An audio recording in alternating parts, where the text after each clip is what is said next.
Hello and welcome.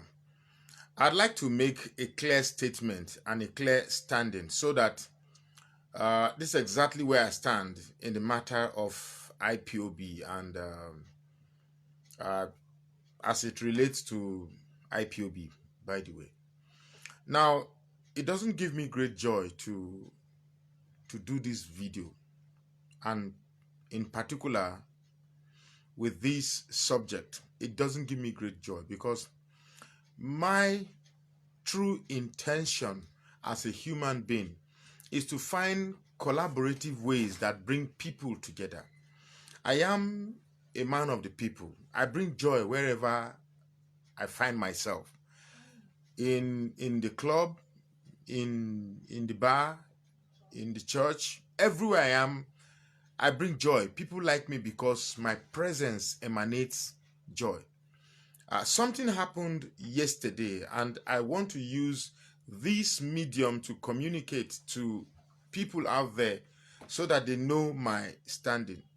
I have repeated here in several times that I am not a rich person. I am not from a rich home, but I have good academic background that suggests I can, speak for myself.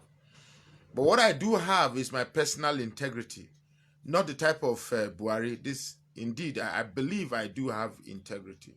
Now, somebody called me yesterday. I think he's a member of IPOB. Now, when he called me, he said, have I forgotten about him? But I really couldn't make out his name. And he said his name was Steve, Obi. Yeah, Steve. I didn't know any Steve because I get, before now, I think I've received thousands of calls from everywhere. But it appeared he was calling me from the United States. Now, his mission was to try to give me a different or a more elaborate perspective of IPOB, and his view or his thinking was that he could convince me to have a different light of IPOB, and perhaps after our conversation, he may, convince me to get back. Now, this is the second person. This is the second person in this few in the last 2-3 weeks. I don't have an exact date, but in the last week, this is about the second person trying to talk to me. Now, here is my stand, and I'm going to try to make it very, very clear. First and foremost, I don't hate anybody. I don't have the capacity to hate. I don't have a heart that harbors hate. I am not wired that way. I want to love everybody. I love everybody. I love everybody. And I really wish, it is my deepest inbuilt and innate desire that we can find a way that we can work together irrespective of our ethnic diversities in the South. But unfortunately, that is rather, to me, apparently an uphill task that may not be achievable. I will make a video with that respect sometime in the future. Now, this guy, where I got suspicious was that he when he called me, it was a video call, but his own side of the video was dark. I couldn't exactly make out a face because his facial features were obstructed by the dark environment with which he was conversing with me. But he could actually make out me because I was actually in bed. I had not woken up, so we're talking. So he said Nnamdi Kanu is trying to fight for liberate the Urhobos, liberate everybody, liberate the Nnamdi Kanu is not the way they paint him. He's listening here. Have I tried to reach him? I said, I cannot try to reach him because I don't need him. I can't try to reach him because I don't need him. If I need him, I will try to reach him. Just as if he needs me, he will try to reach me. I can only try to reach someone when there's a need for me to reach that person. So I don't need him. It's not a matter, it's not because I'm too big to meet him. That's because I don't have a need to reach him. Now, another reason why I may not even reach him, even if there is a need to reach him, is because his philosophies and ideologies are parallel to mine. They're very, very different from my own. I have an ideology that requires one to think and develop the best judgment before taking actions. Nnamdi Kanu is not like that. I have a listening ear. I have a capacity or propensity to accept that what I had thought was a best judgment eventually is not as I thought the judgment is, and I could come out and say I'm sorry. So this is who I am, and this is how I am. But what really irked me so much was that the guy told me and said, if I could be making videos in support of Biafra and in support of IPOB and Nnamdi Kanu, that I will be shocked that I can be receiving close to 300,000 naira in my account monthly. And this is why I am making this video. This is precisely why I felt the need to make this video. You probably don't know who Magnus Oraka is.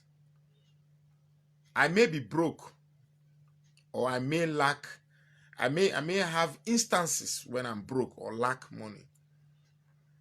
But my conscience is not for sale, please. The Mr. Steve, I hope, I don't know if you're a member of my group, or I don't know if you're a member, my friend on Facebook, but you should see this, please. I am not for sale. My conscience cannot flip over because of the enticement of cash. Because and that's our problem in the South. We are too glued to money. We do not understand. We believe that money rules the world. Integrity does, actually, not money. Money does not rule the world. Integrity does. So by trying to entice me with money that I'm going to get, don't forget the first time I joined IPOB, they said if they lock me up, the IPOB will come and free me. I'm beginning to wonder, there are so many IPOB people currently in jail or in police custody.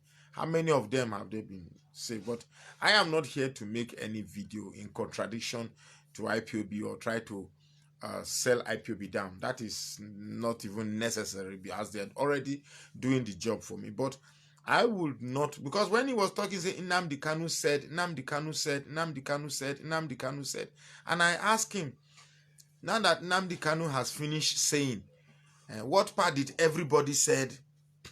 Because I would rather be part of a group where people say, or a group of people say, you get me? Not where one person says, where one person says. I told him, I said, look, when the Hausas want to make a statement, they issue a communique, and a communique is made or arrived at as a result of discussing with other people. When the Yorubas wanted to speak on behalf of Yorubas, on the behalf of Yorubas, they issue a communique. A communique, again, is arrived at by consultation and input arrived at from the contribution of many people. But that is not the case of IPOB.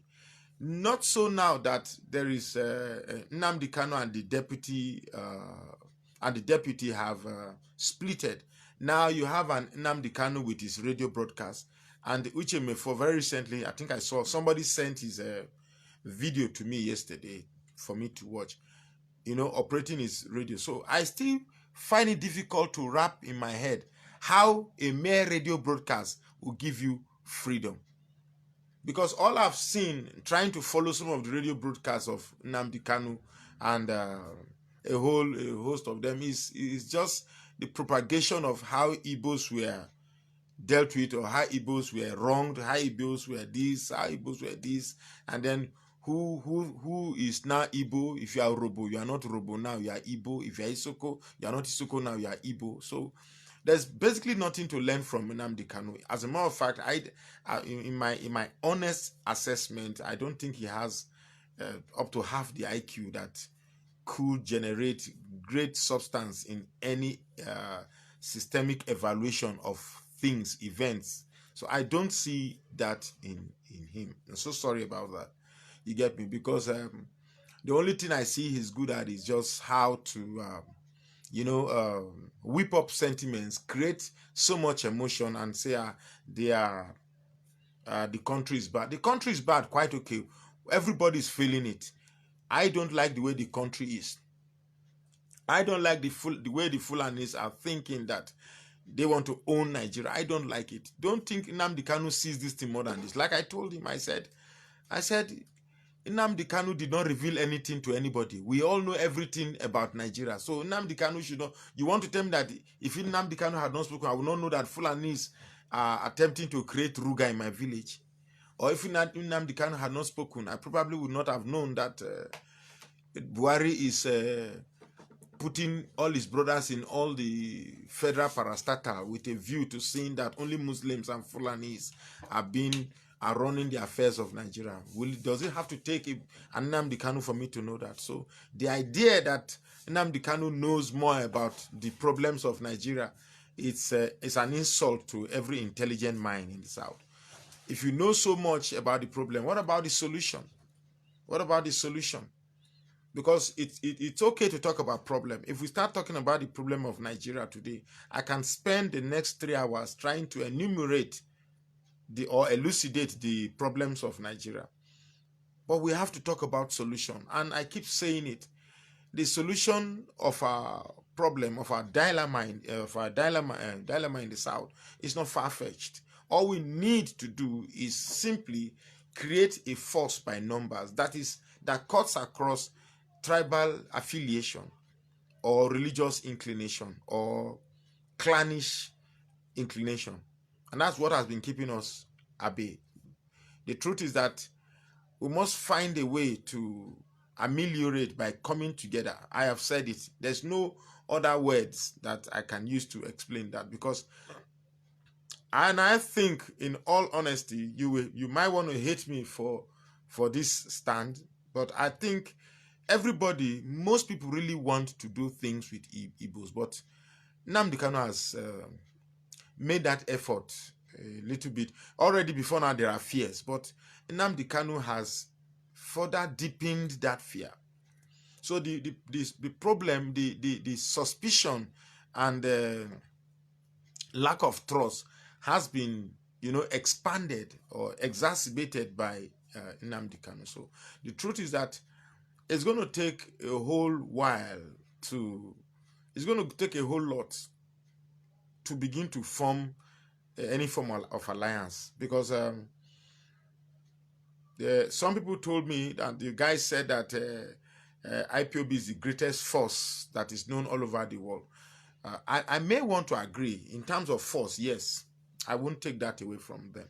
But if you are a force that, only spark of negativity, you create a lot of enmities in the region, you've created a lot of hate for Igbos by other tribes, you've created so many things that do not spark off a need to have confidence in you. You've created a lot of distrust and fear. So you are just being great for nothing. He talked about Wike. I've made my stand about what I think about Wike. Wike is the governor of Rivers State. His primary duty is to protect the sanctity of the state. His loyalty is not for Igbos. His loyalty is not for IPOB. When you come to a state at a point where there is NSAS protest that has no religious coloration, no tribal coloration, no regional coloration, all of a sudden, in that same instance, somebody is dishing out orders that they should go and attack military and kill military. And then you expect the governor to fold his arm and be in solidarity with you. I really don't like it. The real culprit that you should be blaming, the real culprit that you should be angry with is not Wike. The real culprit here is Nnamdi Kanu for not exercising restraint to his mouth. You don't just talk. You're on record that you gave instruction that they should go and kill soldiers. If they catch you today and you are in Nigeria, if they catch you today, straight away they have every reason to put you on a firing squad and eliminate you. Because you've given them reason. You've given them a clear reason to do just that for you. So it's amazing. Right now, it would be stupid for anybody to identify himself with IPOB. I'll be the greatest idiot to say I'll be IPOB and living in the north. You think You think I don't like my life? You think I'm like those idiots that go to fight army with a kitchen knife and a stick plucked from an innocent mango on the road? I don't. That's stupidity. God did not give us the brain for us to use and be emotional. I don't think from here. I think from here. Right now, it is a very disadvantageous time to take on the Fulani Caliphate. They own the power. The military arsenal and weaponry is in their custody. They own the assembly. They own the institution of power. They own virtually everything. They own the employment parastatal. So virtually, we are at a disadvantage end. You must accept that your emotions will not. It's not enough for you to ignore your disadvantage, and that's how I think. So the only card we need to like I told him, I said, every time an opportunity comes for us to, cushion our advantage, we ourselves we destroy it. For instance, we had a Goodluck Jonathan. The Northerners know that even a northern goat is better than nothing, and that's why you see nobody comes out to blame Buhari, because they understand the dynamics of power. We on ours, we only understand how to use money to oppress ourselves. That's what we know. So when Goodluck Jonathan was there, we were busy speaking English. No, Goodluck is too weak. He's too weak. But if Goodluck was there, there wouldn't have been the type of killings that we are experiencing today. That's the first opportunity. The second opportunity is the NSAS. For the first time, a movement was building towards revolution, so that everything you are yearning, including the Biafra you so much yearn, could have been realized by that opportunity. All you need there to do was to just sit aside. And this is not just IPOB, every Bowman. All I expected every Bowman and IPOB was just to sit back and watch the events play to its conclusion. But no. You wanted to be, that's Nnamdi Kanu now. You wanted to be part of the action. Start dishing out other, that you are the one who did this. I'm the one who said they should do that. I'm the one who said they should do that. I cannot be part of somebody who doesn't think before he talks. I don't do that. Everything you see me talk here, I have brainstormed it, analyzed it, chewed upon it before coming to dish it out. Because everything you put out on social media, it's on record. If I'm arrested today, it is the evidence that I've put out there by myself that will be used to, prosecute me. So it's amazing. It's amazing when I look at the way we think. Frankly speaking, I said it over and over again. I really wished I never grew up in the North. Maybe I'll be in the same stupidity that I see a lot of us in the South do. Maybe I'll be in the same ignorance, because they say ignorance is bliss.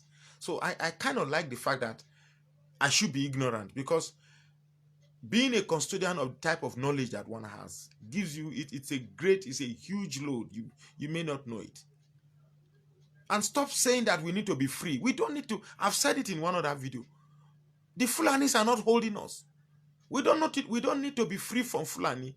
We need to be free from the way we are doing things by ourselves. Never in my life, I made an example of a flat. We are staying in a hostel. I made an example of a hostel in the room. I am the one who owns the television all of us are watching. I'm the one who bought the rug. Even the mattresses we are using in the room, I bought it. I am the wealthiest. I own more money in the house. Every other person there are children of poor families. And then one guy, just because he said he's who he is, he now begins to dish authority in the house. Then it is only because I have refused to understand my influence and role in the house. That's why that man took power from me. And that's exactly what's happening in Nigeria. The Fulanis are not contributing anything. Whatever the Fulanis are today, it is the South that makes it possible. Whatever the North is today, it is the South that makes it possible. Everything about the North is the South. So how do you tell me that you are virtually feeding somebody, but they are the one ruling you?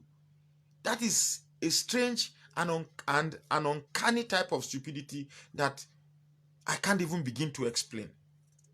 Last I checked, they say he who plays the piper dictates the tune. In this instance, we are generating the wealth of the nation, but we are being ruled. Why? Because the Urobo man is fighting for the Urobo interest. The Igbo man is fighting for the Igbo interest. The Calabar man is fighting for Calabar interest. The Ijaw man is fighting for Ijaw interest. You get me? And while we do that, we concentrate our attention on an infinitesimal irrelevance, so much so that these people come and pick us like crumbs of bread. I remember some times ago I made an example of the bread. The chicken cannot swallow a bread unless it has to pieces it into crumbs, tiny crumbs, before it can swallow it. And that's exactly what the North is doing. And they are using our ethnic differences or ethnic diversities to ensure the diversities that we currently experience in the South. So what exactly is our problems? I have spoken and spoken, talked and talked. It's not making any effect. The other guy today, another guy met me and said he wants to form another group and make me the leader. I said, okay, fine. I want to lead, but I don't have money. Please. I'm not a rich person. He said, no, don't worry, they'll finance. But then today he posted something, about Wike, how Wike hates Igbos. And I'm like, why is all these things about Igbo? Can't we just be talking about the region? If we keep emphasizing on what they did to the Igbo, they also did things to the Robos. They also did things to the... We are all suffering this thing. So no tribe should come and make it look as if they are suffering these injustices more than any other tribe. We're all suffering the same tribe. And don't claim you know more about the problem than everybody.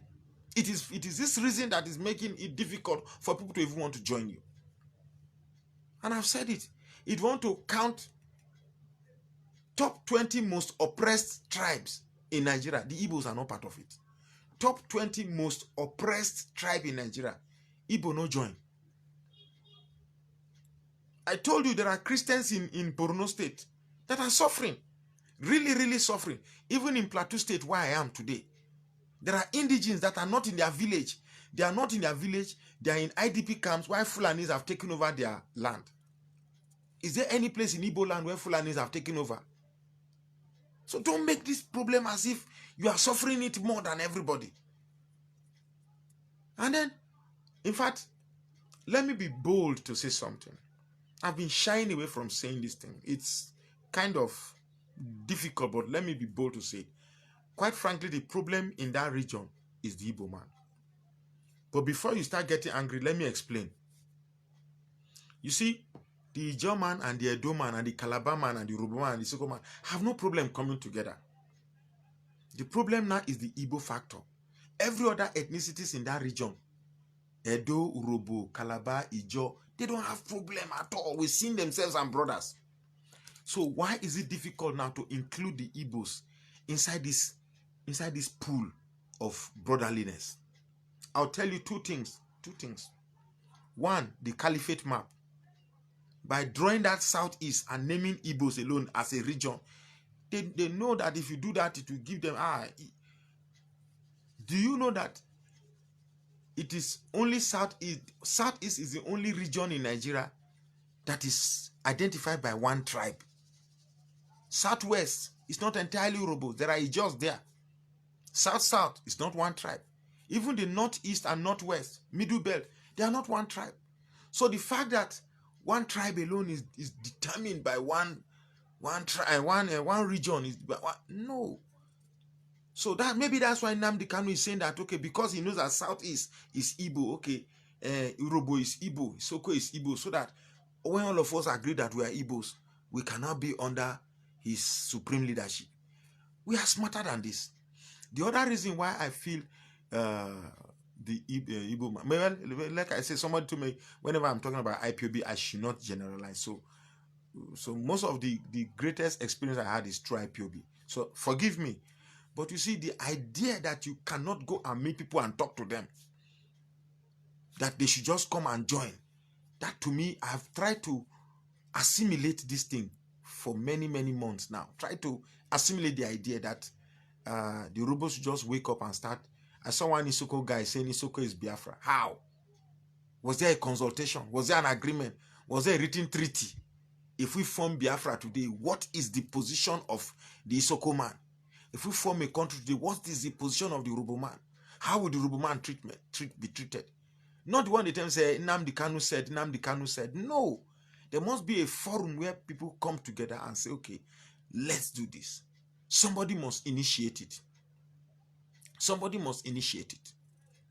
So the fact that you go and pick these small boys, that's talking to IPOB now, the fact that you go and pick these small boys and you are putting money into his account, just like the guy who called me yesterday saying that they will be paying 300,000 in my account. Thank God, if I was a long throat boy, I will quickly set up camera and start saying, Nnamdi Kanu is my supreme leader. Oh, hey, Biafra. Oh, hey, Biafra. My name is Magnus.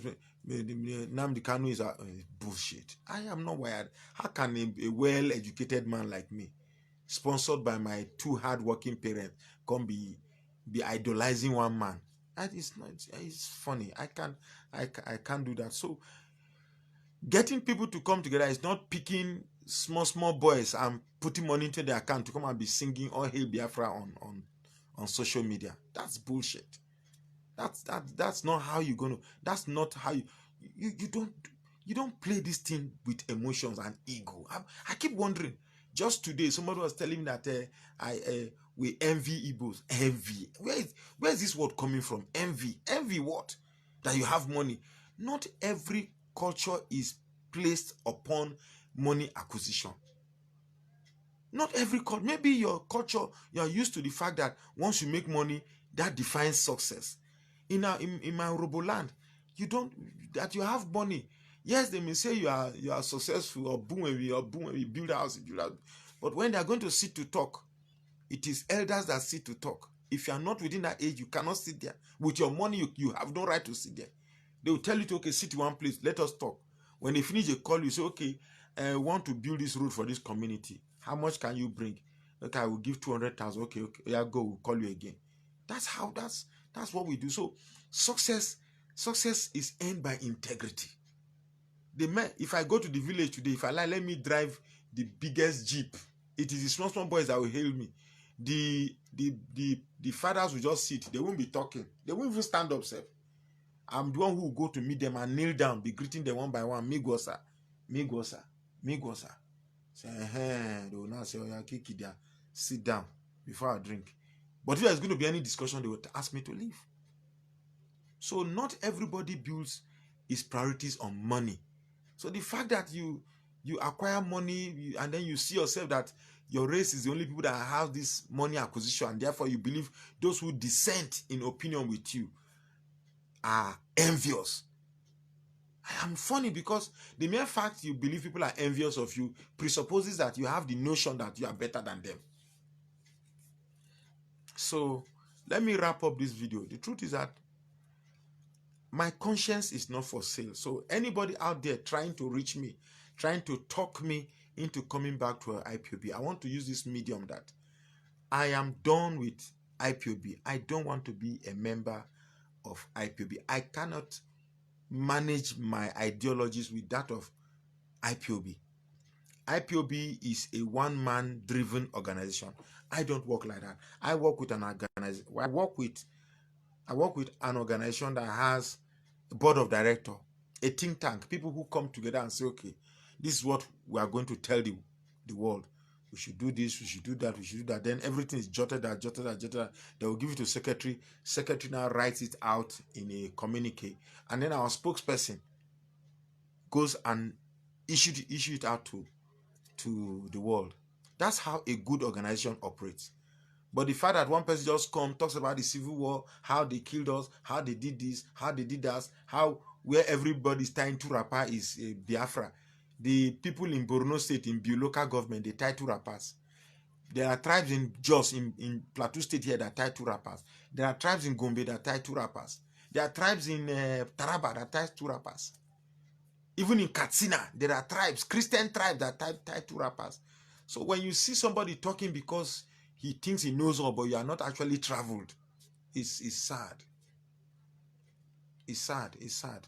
It's sad. It's sad. So I cannot be part of IPOB. Call me saboteur. Call me anything you want to call me. It's okay with me. If being a saboteur is embracing the truth, I'm okay with that. I'm fine with that. I don't have any problem with that. So I'm not. And for those coming to think, I'm very hungry now. I don't have money at all. I'm not. I don't have money. If anybody can send money after this video, no problem. But do not think you can buy my conscience by enticing me with money. That means you don't know Magnus Oraka. You don't know Magnus Oraka. When I was the kind of money that was given to me to change my page that I've brought down in support of Buhari, it can build a house for my dad, build a house for me, build a house for my in-laws, buy the best of cars that I can buy. But I told him, just as I'm telling the world now, my conscience is not for sale. I can't live with it. It's not me. Can't even imagine that, okay, give me money and here I'll come put up, come and say, hey, oh, hey, Biafra. Oh, hey, Biafra, you see, Nnamdi Kanu wants to do this. Nnamdi Kanu, you should join Biafra is the only way. I'll put a Biafra flag behind me. Wear Biafra t-shirt, IPOB t-shirt. It's childish. It's childish. But if we want to be serious, it's not everything about us that the whole world must hear. We don't have there's no secrecy. Everybody knows about you. How can I be in an organization whereby one man says he has 3 ways to bring Biafra? 2, he's going to share with you. 1, he's going to keep to himself. What kind of stupidity? Quite frankly, growing up, I had always believed that the Igbo man is the most intelligent man in Nigeria. I had grown up believing that. But with this IPOB, suddenly I see people just following blindly and talking blindly. No IQ, no, you can't even trace any part of intelligence. Everybody just talking. Biafra is going to come. Biafra is going to come. 1 year past. Biafra. If I'm going to shout, Biafra is going to come. Biafra is going to come. I need to have a pathway. I need to understand a pathway. Let me understand. If we do like this, it's going to yield like this. Then we do like that, it's going to yield like this. Then this is how we are going to get it. That's how I operate. Not I just keep following. This will go to UN. He has gone to UN. He has bought a weapon. Where is weapon? There's no weapon anywhere. Imagine somebody come on me on radio. You are saying we've bought weapons. They are in Edo State. If indeed there are weapons, truly, can that be described as any strategy by voicing out that there's weapon in Edo State? So somebody who comes and since you know, go and form your own. This is not about forming. You see, because of your way of reasoning, you think this about somebody came and said you don't even have followers. I'm okay with 100 followers if there are 100 followers who reason very well. If there are 100 followers who will say, okay, this man, what you are saying is sensible, I'm okay with it. If I'm interested in popularity, I'll leave my page. 45,000 followers. That's huge. If I was interested in popularity, but I'm not. You can't even begin to imagine how much I make daily when that page was on. This one will call, boy, I like what you said. Send me an account, 20,000. I like what you say. Send me an account, 10,000. Sometimes 200,000 naira. But I saw that in portions of the truth. I brought that page down. Doesn't that tell you something about me? So you, Mr. Steve, that's what you said your name is. I didn't ask for the second name. So coming to think that you will dangle enticement that will, I don't. Please, I will not go back to IPOB again. This is the last time I will be saying this. There's nothing that will make me go there. You get me? I won't provide a solution. I say, okay, Nnamdi Kanu is my brother. I don't have anything against you as a human being. I don't have anything against you. But I certainly do have something against the way you think and your ideologies. You cannot be irrational and be backing and say that's the only way, that's the best way you talk to Nigeria. You can't be the one doing an action and then justifying those actions. Allow people to see your actions and justify it. Give it credence. If your actions are okay, then we give it credibility. But in this case, you're the only one who will do something and say this is the best way to go about it. And because you have a lot of illiterates following you, they don't have the intellectual capability to decipher whether this action is wrong or that action is right. So that is not me. And probably that's the reason why a lot of intellectuals are not compatible with Nnamdi Kanu. So I rather manage my small way of surviving. Friends who feel like helping, say, but let me help you, because you are helping me as a human being who speaks the truth, not because you want to help me to come and be telling lies, even though it doesn't confirm with my conscience. That is not how I'm wired. Please don't ever try to call me and try to say you want to, entice me, because maybe if I've heard that Magnus Oraka is a hungry man. I will not subscribe to that. But if you want to give money, say you want to give me, make I chop, I go chop am. But say to come and do something that my conscience does not agree with, you are not, that means you don't know me very well. So I told Nnamdi Kanu, if you really want, come and apologize. Sorry, that small word. I'm sorry. I have thought my ways were the right way. I am open for suggestion.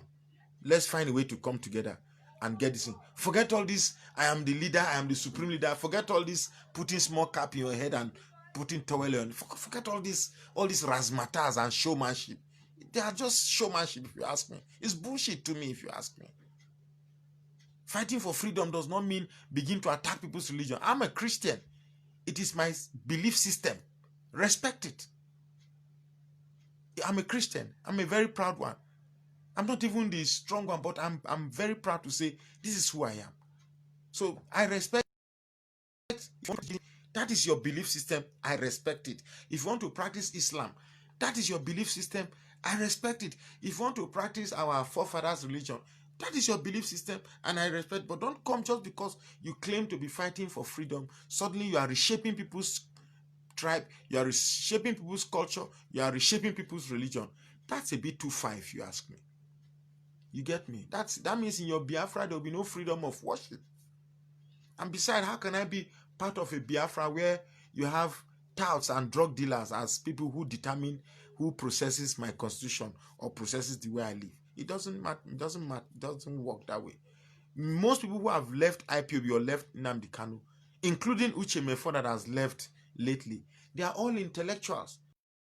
And with Nnamdi Kanu's way of doing things, it is quite evident that he cannot be compatible with intellectuals, because whatever he's dishing out is only suitable for illiterates. When you go to the village and you speak English, hey, Concomanti, hey, nah, Odegu, you don't speak big English. But you can't do the same thing with us, because if your tenses are wrong, we will notice it and we'll tell you about this is not how you should have done it. So I'd like to say thank you for listening. This is not a video to draw a line of enmity. If you're an IPOB member, you're my friend. You're still my brother. If you're an Igbo man, you're still my brother. I love you.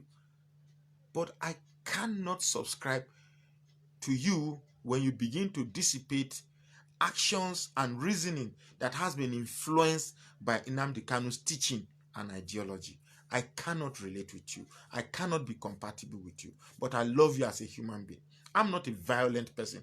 That does not mean I can't be violent when there's a need and the right time to be violent. Thank you very much for listening. God bless you all.